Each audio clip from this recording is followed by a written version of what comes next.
مانشستر سيتي. بس اعتقد طبعا الباير في المركز الاول ولا احقيه طبعا لانه حقق نتيجتين ايجابيتين. نفس الموضوع النابولي بكافاني وهامسك ولافيتسي ومجموعه جارجانو مجموعه لعيبه ممتازين. اتصور المنافسه تبقى شرسه جدا في الفتره الجايه. نعم. الخبره طبعا ستحسم هذا المجموعه الاولى، وطبعا بعد غياب طويل مان سيتي بيحصل على المركز الثالث. في المجموعه الثانيه والجوله الثانيه في المجموعه الثانيه نشاهد النتائج جاءت كالتالي: سياسكا موسكو بيخسر امام الانتر بهدفين مقابل 3، وترابزون سبورت بيتعادل مع ليل تعادل ايجابي بهدف لكل منهما. ترتيب هذه المجموعه الثانيه: ترابزون سبور التركي في المركز الاول، انتر ميلان في المركز الثاني برصيد 3 نقاط، ليل في المركز الثالث برصيد نقطتين، واخيرا سياسكا موسكو في المركز الرابع برصيد نقطه وحيده. اعتقد كابتن خالد انتر ميلان عاد الى المسار الصحيح بعد تولي طبعا رانييري المدير الفني لفريق الانتر وفوزه على سياسكا موسكو في موسكو ب3 اهداف مقابل هدفين. هو طبعا اول مباراتين متتاليتين لفريق الانتر يفوز بهم هذا الموسم، يعني يمكن حتى ما كانش حقق، كان اسوأ بدايه لفريق الانتر في 90 سنه الاخيره هي كانت البدايه مع جاسبرين المدير الفني السابق. تعديل الطريقه كان مهم جدا بالنسبه لرانيري، وطريقه 4-4-2 او 4-2-3-1 زودت في النواحي الدفاعيه بشكل كويس جدا، كمان ادت تامين كويس اكتر في نص الملعب وراحه لبعض اللاعبين كبار السن. الانتر بدا يستعيد مركزه وقوته كان بعد الفوز في الدوري والفوز في دوري ابطال اوروبا. ترابزون سبور اعتقد يمكن برضه عمل نتيجه ايجابيه على الانتر في السان سيرو في الوقت الحالي، يتعادل مع ليل على ملعبه، ودي كانت نتيجه انا في رايي ممكن تكون في صالح الى حد كبير في صالح الانتر عشان يستعيد مركزه الاول. نفس الموضوع ليل بهازارد، وهازارد من اللاعبين الكبار جدا اللي كل اوروبا بتتكلم عليهم، حتى كمان جارسيا اللي هو المدير الفني بيقولوا ان احد المنافسين الاقوياء للوصول للدور الثاني. اتصور ان البطوله ممكن تكون او الدور الثاني ممكن يكون للانتر عند استعاده ثاني شكل وضعه بامكانيات لاعبيه ورانيري، بالاضافه طبعا لليل ممكن يكون منافس مع ترابزون سبور. سيسكا موسكو ممكن يخرج شويه، عنده لعيبه كويسه ترابزون سبور كابتن خالد، عنده كورال، يعني عنده لعيبه كويسه جدا ترابزون سبور، يمكن من اقوى الفرق التركيه، عمل مفاجاه على فنربخش وعمل مفاجاه على جلاتاسراي وعلى بيشكتش المواسم السابقه. الموسم الماضي تحديدا ادى بشكل رائع وكان بطل الدوري، وكان اكثر من جيد جدا في الاداء. اعتقد طبعا قلت لك المنافسه هتبقى ما بين ترابزون وليل على المركز الثاني، وخاصه الانتر بقول لك انه ممكن يكون بعوده رانيري واللاعبين كمان بدا يخشوا فورمه، اذا كان زراتي ولا شنايدر ممكن يدوا افضل للنادي الانتر. نعم.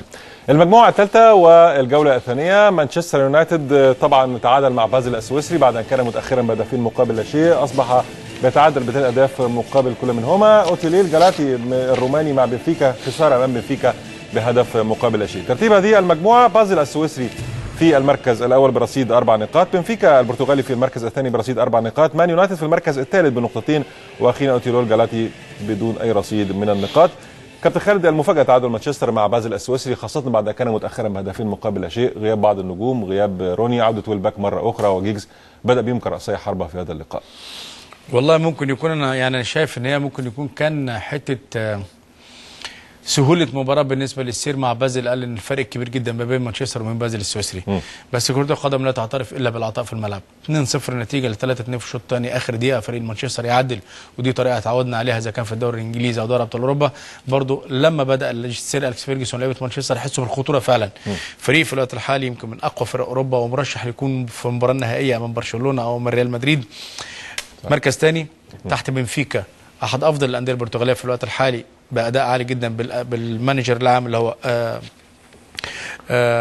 بالاداء، بالاضافه طبعا لبازل السويسري فريق مفاجاه حتى الان، سريع جدا، امكانياته متطوره، بيلعب كره سريعه، مرعب، ما عندوش حاجه يبكي عليها، بيشتغل بشكل عالي، عشان كده كان عامل مفاجاه مع فريق مانشستر. اوتيليل جالاتي يعني ممكن يكون حصلت المجموعه، بس اعتقد طبعا مع الوقت في المباريات القادمه السير هيستعيد ثاني ذاكره الانتصارات والفوز، وهيرجع تاني في المركز الاول على حساب بازل، وممكن يكون بنفيكا هو اللي في المركز الثاني مع مانشستر يونايتد. اكيد. عايزين نذكر الساده المشاهدين الاول والثاني بيصعدوا المرحله اللي بعدها، اما الثالث بينتقل الى الويفا ليج او الدوري نعم.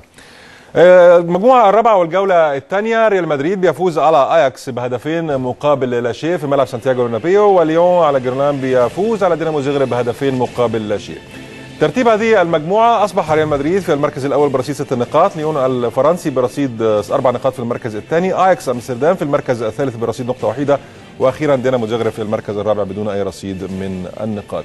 كابتن خالد، ريال مدريد مورينو يعني أعتقد أنه مركز أكثر في بطولة الشامبيونز ليج عن الدوري الإسباني؟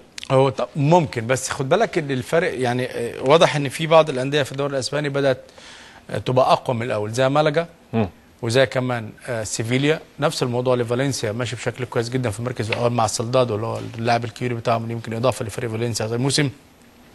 ده يمكن مدي كمان قوه للدوري الاسباني على عكس الموسم السابق. صحيح في الفتره الجايه هترجع تاني الموضوع زي ما هو، برشلونه والريال نفسه هيبقى الفرق كبير جدا في عدد النقاط، بس ده يمكن مدي برضه قوه كويسه بالنسبه للدوري الاسباني. ريال مدريد دوري ابطال اوروبا مختلف شويه، حقق نتيجه كبيره جدا على فريق اياكس ومن اقوى الفرق الاوروبيه. صحيح. فريق عنده امكانيات ممتازه، فريق شباب بيلعب كره قدم حديثه. ستيجرسون لاعبين من اللاعبين اللي ممكن يكون في الانديه الكبيره في الفتره الجايه. ليون طبعا يعني ماشي بشكل كويس، واليوم من انديه المنافسه في الدوري الفرنسي. ممكن يكون طبعا المنافسه تبقى ما بين ليون واياكس امستردام على المركز الثاني، وخاصه الريال يعني في دماغ مورينيو الفوز بدوري ابطال اوروبا لارضاء الجماهير الغاضبه جدا من تصريحات مورينيو ومن اداء مورينيو مع فريق ريال مدريد، على الرغم انه حقق استقطابات كبيره جدا. عاوز اشيد بس بحاجه بكاكا. اول ما كاكا رجع لفورمته في نادي ريال مدريد شفنا ريال مدريد، يمكن انت اتكلمت على الهدف اللي هو البرق. صحيح. يعني كان في هدف اسرع منه لفريق الارسنال في الدوري الانجليزي كان 13 ثانيه، وده كان رقم قياسي بالنسبه لكل الكره على مستوى العالم.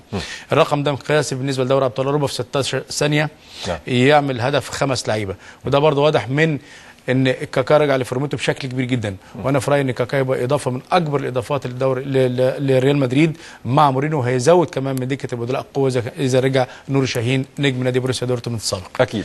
المجموعه الاخرى والمجموعه اي، فالنسيا بيتعادل مع تشيلسي في ملعب المستيات، تعادل ايجابي بهدف لكل منهما بعد كان متاخر بهدف مقابل لا شيء. باير ليفركوزن بيفوز على جنك بهدفين مقابل لا شيء.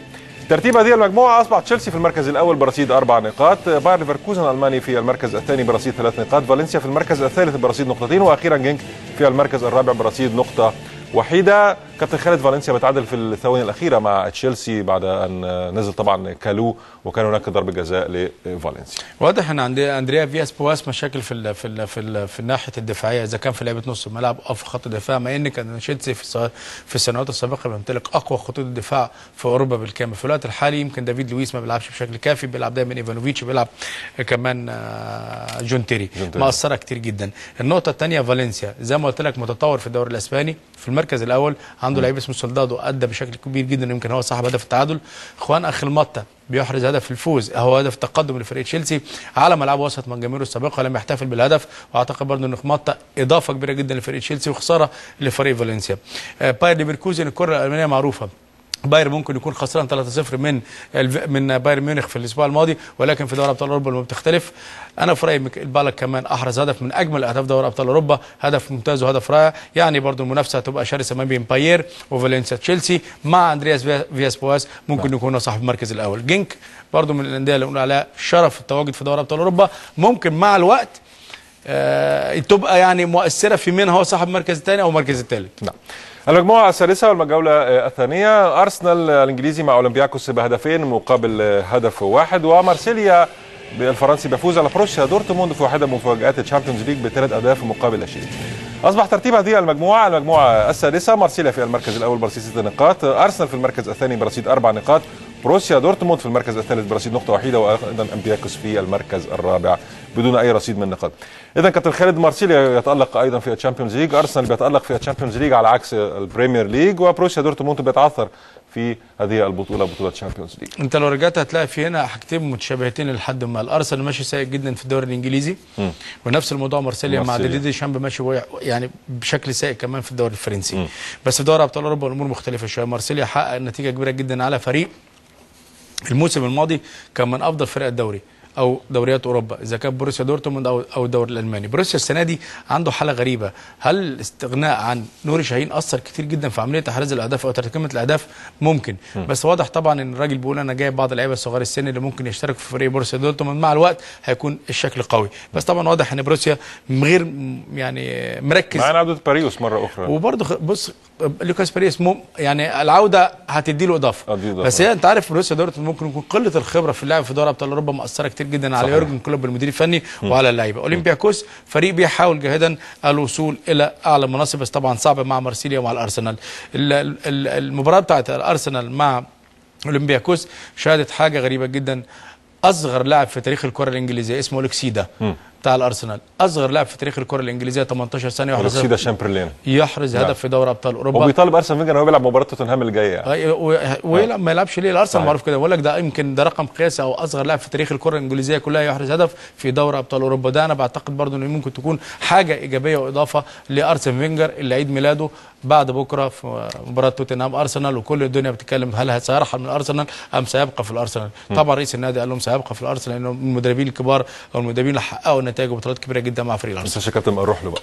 في الجوله السابعه في المجموعه الثانيه زينت سان بطرسبورغ من روسيا بيفوز على بورتو البرتغالي ب3 أهداف مقابل هدف واحد، وايضا شختار من الاوكراني بيفوز على ابويل من قبرص بتعادل عفوا بهدف لكل منهما. ترتيب هذه المجموعه: ابويل في المركز الاول برصيد 4 نقاط، زينت سان بطرسبورغ في المركز الثاني برصيد 3 نقاط وتساوى مع بورتو بايضا 3 نقاط، شختار في المركز الرابع برصيد نقطه وحيده. مفاجاه كابتن خالد، ابويل قبرص في المركز الاول، بورتو بينهزم امام زينت سان بطرسبورغ طبعا، وزينت سان بطرسبورغ له صولات وجولات خاصه في الويفا كاب وليس في الويفا تشامبيونز ليج. انا اللي مفاجاه بالنسبه لي شختار دونيستيك. يعني انا اعرف ان شختار من الفرق اللي بتلعب دايما في دوري ابطال اوروبا، وفرق من اوكرانيا في ال5 6 سنوات الاخيره كانت فرقه مؤثره جدا بالنسبه لدوري ابطال اوروبا في تحديد المراكز كمان، وكانت تصل الى الدور الثاني مع لوشيسكو كاحسن او يمكن اقدم المدربين الموجودين في دوري ابطال اوروبا مع السير اليكس فيرجسون. يعني هي بالنسبه لي المفاجاه، مع انه بيمتلك عناصر ممتازه جدا، اقوى على الاقل دوجلاس لاعب ممتاز وكان كل انديه اوروبا بتسعى للتعاقد معه. بورتو برضو بالنسبه لي حاله غريبه جدا، السنه دي يمكن عمل استقطابات كتيره جدا ما فيهمش ولا لاعب برتغالي، كلهم اجانب، بس حتى الان ما قدرش شوا بينتو انه يقدر يعمل تشكيله ثابته بالنسبه لفريق بورتو، ويمكن مأثر عليه بشكل كبير اذا كان في الدوري او في دوري ابطال اوروبا. زينت سان بطرسبورغ الكل كان بيقول ان سباليتي كمدير فني مع زينت لما حقق بطوله الدوري الموسم الماضي ممكن يكون مفاجاه لدوري ابطال اوروبا، ولكن برضه تبقى المشكله الاكيده، وهي زي ما قلنا على بروسيا دورتموند ما عندوش خبره دوري ابطال اوروبا، نتكلم على سباليتي وعلى زينت سان بطرسبورغ ما عندوش خبره دوري ابطال اوروبا، بالاضافه لاستقطاباته لاعبين زي مثلا كريشيتو لاعب اللي هو المدافع الايسر لسه ما اندمجش بشكل كويس. اعتقد كل الامور دي مأثره على زينت سان بطرسبورغ. المفاجاه طبعا زي ما انت قلت ابويل نيقوسيا، ويمكن دي اللي برضه لسه زي بورتو وشختار وكمان زينت ما دخلوش في فورمه المباريات هم البدايه اعتقد. فاعتقد ان الامور هتختلف في ال4 مباريات القادمه بالنسبه لكل المجموعه. نعم. المجموعه الاخيره المجموعه الثامنه، الميلان الايطالي بيفوز على فيكتوريا بلازن بهدفين مقابل شيء في ملعب السانسيرو، باتي بوريسوفا على روسيا البيضاء بيخسر امام برشلونه ب5 أهداف مقابل لا شيء. اصبح برشلونه في المركز الاول وده امر طبيعي ب4 نقاط، ميلان في المركز الثاني برصيد 4 نقاط، فيكتوريا في المركز الثالث من تشيك بنقطه وحيده، وايضا باني بوروسوف في المركز الرابع والاخير بنقطه وحيده. اعتقد كابتن خالد المركز الاول والثاني محسوم في هذه المجموعه. يمكن احنا اتكلمنا فيها كابتن تامر اول ما اتكلمنا على قرعه دوري ابطال اوروبا، قلنا طبعا برشلونه ميلان محسوم مركز اول مركز ثاني، يمكن فارق الاهداف هو اللي مدي الافضليه لفريق برشلونه، اللي يمكن برضه عمل رقم قياسي حتى الان في 8 مباريات 31 هدف، معدل 4 اهداف في كل مباراه، رقم قياسي كبير جدا. بتتكلم على الدوري الاسباني كمان 22 هدف في 4 مباريات، يعني الموضوع صعب قوي على برشلونه، مش عارف يعني المكنه دي هتنتهي امتى او هتخلص امتى، الموضوع صعب. يعني كل الانديه الاوروبيه في الوقت الحالي بتفكر يوقفوا برشلونه زي، وده صعب. انا شايف ان بقت امر مستحيل لكل الانديه الاوروبيه بما فيهم مانشستر بما فيهم الريال لان تقابلوا معاهم الموسم الماضي. فيكتوريا بلازن وكمان باتي بروسوف يمكن الصراع يبقى اكبر بينهم على المركز الثالث، وشرف ليهم الوصول لدوري او الاورو ليج بالنسبه لدوري ابطال اوروبا. نعم. نشاهد الان تصريحات بعض من المديرين الفنيين بعد طبعا هذا الاسبوع من الدوري الايطالي وايضا الدوري الاسباني وايضا بطوله الشامبيونز ليج. في البدايه طبعا رانييري المدير الفني